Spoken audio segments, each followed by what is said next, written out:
오늘은 문장 기억의 활용편으로서 1차 1단계에서 시인들의 시를 중심으로 해서 문장이 단위 문장 내에서 문장이 길어졌던 이유와 그리고 그 시의 구절이 하나가 아니고 5, 6, 또 더 이상이 됐을 때에 공간의 장면을 어떻게 활용할 것인가에 대해서 설명을 드리도록 하겠습니다. 시, 알 수 없어요에 대해서 설명을 드리도록 하겠습니다. 여기서 유의할 사항은 시적인 공부로서 시의 어떤 감상이라든지 시의 형식으로 들어가지 않겠습니다. 이것은 국어 공부의 연속이기 때문에 1차 우리가 생각해야 될 것은 문장 자체에서 길어지고 짧아지고 양적인 처리 간단히 이것만 우선 생각하면 되겠습니다. 자, 여기에 6문장이 연속적으로 되어 있는데 한 문장이 좀 길기는 하지만은 중심 낱말을 찾고 그 낱말이 꾸며지는 이유만 알면 되겠습니다. 자, 문장의 핵을 찾아봅니다. 바람도 없는 공중에 수직의 파문을 내며 고요히 떨어지는 오동잎은 누구의 발자취입니까? 여기에 중심 낱말은 오동잎이었습니다. 오동잎은 누구의 발자취입니까? 오동잎은 누구의 발자취다. 아주 간단한 이 형식의 주인공에 대한 풀이밖에 없습니다. 자체가 길어진 이유가 뭐입니까? 오동잎에 동작적인 문제가 있습니다. 수직의 파문을 내며 지금 수직으로 떨어지죠. 수직의 파문을 내며 고요히 떨어지는 오동잎은 이렇게 됐습니다. 적인 설명이 되겠습니다. 그 앞에는 여기서는 수직의 파문을 내며 고요히 떨어지는 오동잎은 누구의 발자취입니까? 그 앞에는 바람도 없는 공중에 이랬습니다. 요거는 배경적인 문제가 되겠습니다. 꾸밈 2개 들어가 있어요. 바람도 수직의 파문을 내며 고요히 떨어지는 오동잎은 누구의 발자취입니까? 전체는 오동잎이 꾸밈을 받아서 길어졌을 따릅니다.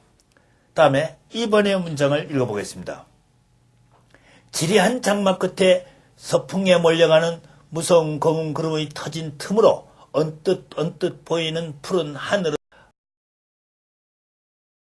여기에 중심 낱말은 푸른 하늘은 누구의 얼굴입니까? 이렇게 주어진 그리고 푸른 하늘은 누구의 얼굴이다. 당시 주인공에 대한 설명된 문장이 되겠습니다.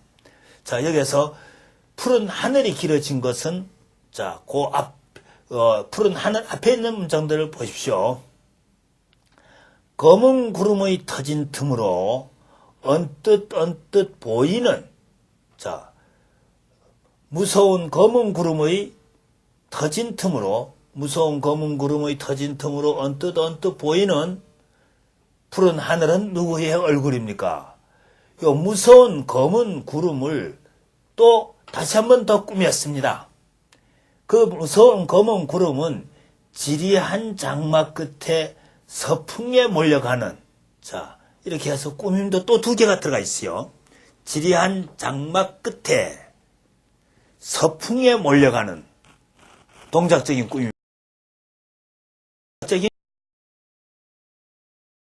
꾸밈이 들어가서 결국은 푸른 하늘을 결국은 길게 했습니다. 푸른 하늘은 누구의 얼굴입니까? 다음에 3번이 되겠습니다. 꽃도 없는 깊은 나무에 푸른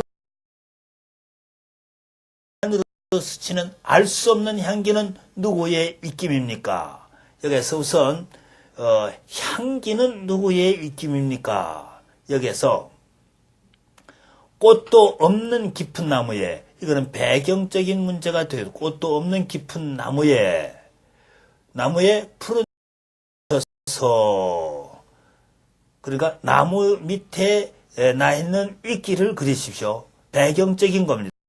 그 다음에 예탑위에도 이거 배경적인 문제입니다. 예탑 위에 고요한 하늘을 스치는 알 수 없는 향기는 자 장소적인 문제로 2가지가 들어갔습니다.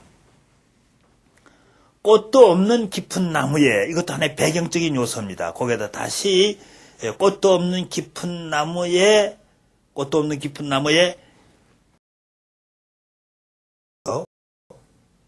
옛 탑 위에 고요한 하늘을 스치는 알 수 없는 향기는 누구의 기입니까? 다음에 세 번째 가겠습니다. 네 번째요. 그노는 알지도 못할 곳에서 나서 돌뿌리를 울리고 가늘게 흐르는 작은 시내는 굽이굽이 누구의 노래입니까? 이랬습니다. 작은 시내는, 이 시내가, 그런 시내는, 작은 시내는, 흐르는 작은 시내는, 예. 그리고 흐르는 작은 시내, 어떻게 해요?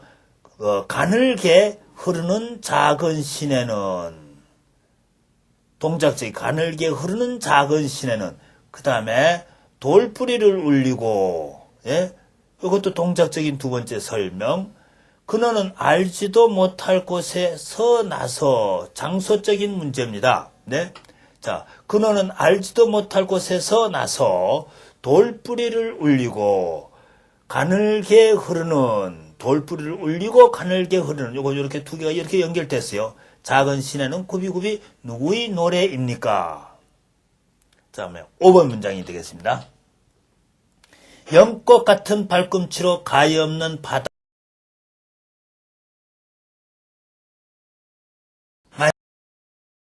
만지면서 지는 해를 곱게 단장하는 저녁 노을은 누구의 시입니까? 이렇게 되어 있는데 여기에서는 저녁 노을은 이게 중심 낱말이 됐습니다. 자, 이 중심 낱말을 꾸미는데 같은 발꿈치로 가히 없는 바다를 밟고 이걸 하나 끊어주고 이거는 배경으로서 발꿈치가 배경이 됐습니다. 연꽃 같은 발꿈치에 생긴 모습이에요. 가히 없는 바다를 밟고, 발꿈치가 있는 장소는 바다입니다. 그리고 두 번째는 여기서부터 옷 같은 손으로 끝도 없는 손이 들어갔어요. 만지면서 떨어지는 해를 곱게 단장하는 저녁 노을은 누구의 시입니까? 다음이 되겠습니다. 여섯 번째요. 타고 남은 재가 다시 기름이 됩니다. 이것도 배경적인 문제로 넣어줘요. 타고 남은 재가 기름이 되는 모습을 어떤 촛불을 하나 켜는 이런 모습에서 촛불이 흐르는 모습을 생각하십시오. 촛불에 초가 녹아 흐르는 모습.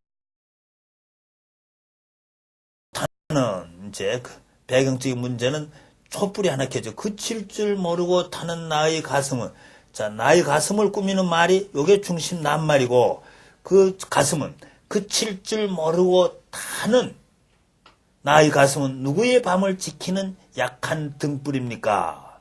여기서 내용적인 문제를 다시 오동잎, 다음에는 푸른 하늘, 세 번째는 향기, 다음에 네 번째는 시내, 다섯 번째는 저녁 노을, 그 다음에 여섯 번째는 나의 가슴은 이렇게 되어 있는데 이 낱말들이 오동잎, 푸른 하늘, 그 다음에 향기, 나의 가슴, 이 낱말들은 어떤 사건의 연속성이 없습니다.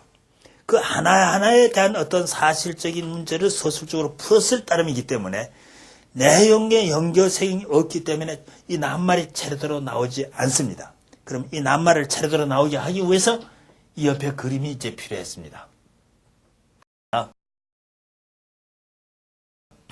오동잎입니다. 배경, 바람도 없는 공중에 수직의 파문을 내며 떨어지는 오동잎은 누구의 발자취입니까? 자, 다시 한번 보면은 바람도 없는 공중에 수직의 파문을 내며 고요히 떨어지는 누구의 발자취입니까? 오동잎이 떨어지는 소리가 떨어지는 것을 받는 것 생각하고 오동잎은 누구의 발자취입니까? 이래 배경이었습니다. 그 다음에 이 오동잎이 떨어지는 그 조금 위에 하늘의 구름을 보면서 이거 2번의 배경이요. 2번의 배경은 터진 구름의 사이로 언뜻 떠니까 이 구름과 구름이 지나갈 때 구름 사이에 언뜻 보이는 푸른 하늘은 누구의 얼굴입니까? 사람의 얼굴의 모습을 그 안에 생각하는데 이 얼굴은 어디에 가려 있어요?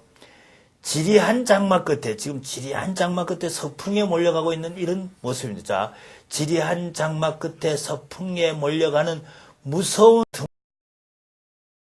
틈으로 언뜻 보이는 푸른 하늘은 누구의 얼굴입니까? 2번이 됐습니다. 다음에 3번이 되겠습니다요. 꽃도 없는 깊은 나무에, 이 탑 옆에 서 있는 나무로 하나 배경 세워줬습니다. 꽃도 없는 깊은 나무에 푸른 이끼를 거쳐서, 이게 이끼라고 생각하십시오. 꽃 아주 깊은 나무에 푸른 이끼를 거쳐서 탑입니다. 이건 탑 위에 고요한 하늘을 스치는 알 수 없는 이런 행기들은 누구의 입김입니까? 자, 다음에 그러니까 1, 2, 3입니다. 1이 오동잎, 2가 푸른 하늘 누구의 얼굴입니까? 한 것이요. 그 다음에 3번이 향기가 되겠습니다. 이 향기가 꽃도 없는 깊은 나무에 푸른 이끼를 거쳐서 향기의 배경 1이죠. 앞에 있는 거. 그 다음에 탑 위에 고요한 하늘을 스치는 알 수 없는 향기는 다 배경적인 요소로 주어지고 향기가 꾸밈을 받아서 길어졌습니다. 다음에는 4번은 근원은 여기서 시내가 4번으로 좀 드러날 수 있도록 하기 위해서는 이 시내의 모습이 지금 이 오동나무인 데서부터 쭉 흘러가지고 지금 탑을 돌아서 이렇게 흘러내리는 이런 배경의 모습을 생각하십시오. 그리고 여기에 돌뿌리가 돌들이 있고 굽이 흐르는 이런 모습입니다. 자, 이런 모습, 이게 4번의 시내의 배경입니다. 2번과 3번이 배경에서 연속성을 가져야 됩니다. 내용의 연속이 아니고. 그러면은 4번, 5번, 그러면 6번 정도를 이쯤에서 생각하고, 자, 6번은 타는 나의 가슴은 이랬으니까 시골에 여기 초가집을 하나 배경 삼아주고, 초가집 안에서 지금, 상위에 뭐가 타고 있는가 하면 타서 흘러내리는 모습이 녹아서, 그리고 여기에 누가 앉아있느냐? 여인이 앉아있는 모습을 배경 삼아줬습니다. 여인은 가슴을 태우고 있어요. 그 6번의 배경을 잡아줬어요. 자, 6번을 가기 전에 5번을 먼저 하고 가겠습니다. 6번이 비었기 때문에. 자, 5번입니다. 5번은, 여기에 서 있는 사람을 생각하면서, 연꽃 같은 발꿈치로 가히 없는 바다를 밟고 이 부분을 생각했습니다. 옷 같은 손으로 끝없는 하늘을 만지면서 여기서 이렇게 떨어지는 해를 곱게 단장하는 저녁 노을은 누구의 시입니까? 자, 시내, 그 다음에 저녁, 이렇게 4, 5, 6이 배경을 잡아줍니다. 다시 보면은 근원은 알지도 못하는 곳에서 나서 돌뿌리를 울리고 흐르는 작은 시내는 굽이 이렇게 돌아 내려와서는 굽이 누구의 노래입니까? 연꽃 같은 발꿈치로 가히 없는 바다를 밟고 옷 같은 배경적인 요소예요. 오가 떨어지는 해를, 이게 주인공입니다. 떨어지는 해를 곱게 단장하는, 여기에 그러니까 5번의 중심은 여기 와 있어요. 그 다음에 6번이 되겠습니다. 6번은 타는 가슴. 네, 자, 타고 남은 제가 다시 기름이 됩니다. 그칠 줄 모르고 타는 나의 가슴은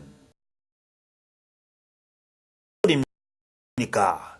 자, 여기서 6의 낱말이 나오기 위해서 오동잎 하나, 그 다음에 푸른 하늘 하나, 2번.